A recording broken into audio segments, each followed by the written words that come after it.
Alexandra L'Espagnol, je suis scientifique au laboratoire de génétique somatique du CHU de Rennes. L'objectif de ce laboratoire, c'est de mettre en évidence, d'analyser des tumeurs, des échantillons de tumeurs, donc FFPE ou biopsie liquide, pour mettre en évidence des mutations à visée diagnostique ou theranostique. On a eu la possibilité de tester sur le NIO les essais ESR1 pour la détection de mutations dans le cancer du sein et l'essai EGFR, détection de mutations dans le cancer du poumon. Tous nos échantillons passent en NGS aujourd'hui. Moi, je positionne la digital PCR en amont pour la majorité des échantillons. C'est de déterminer si l'échantillon porte une mutation bien spécifique qui peut permettre un traitement. Il n'y a pas besoin d'aller plus loin. Donc là, c'est déjà un gain de temps.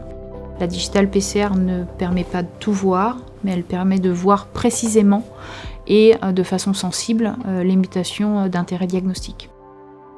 Donc les premiers essais ont été faits avec des échantillons FFPE. L'idée, c'était de répondre à plusieurs questions. La concordance de mutations entre le NGS et la digital PCR, mais également de tester un petit peu l'apport de la digital PCR dans notre workflow en testant des échantillons avec des faibles fréquences alléliques, pour lequel on n'avait rien trouvé en NGS. Et on a également testé des biopsies liquides. Et là, l'idée était de voir si la biopsie liquide et la digital PCR nous permettaient de mettre en évidence des mutations qu'on n'avait pas vues en NGS.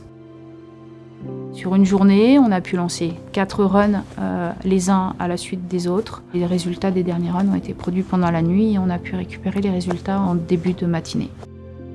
Nous, ce qu'on a vu sur l'utilisation qu'on en a faite, c'est une libération de l'esprit. Je fais ma manip, je passe à autre chose. Il n'y a pas à penser à récupérer les plaques. Là, c'est de pouvoir alimenter et enchaîner les manips sans se soucier de la disponibilité de l'équipement au moment où on en a besoin. Donc mutualisation et puis simplification.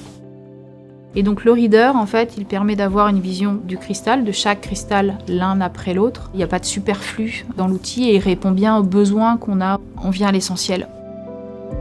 Le travail d'analyse des populations, ça reste quand même une expertise à acquérir, mais ça est facile d'utilisation. C'est une équipe qui est à l'écoute, qui est force de proposition dans les innovations. Et puis on sent aussi une cohésion et une complémentarité. Très bonne expérience.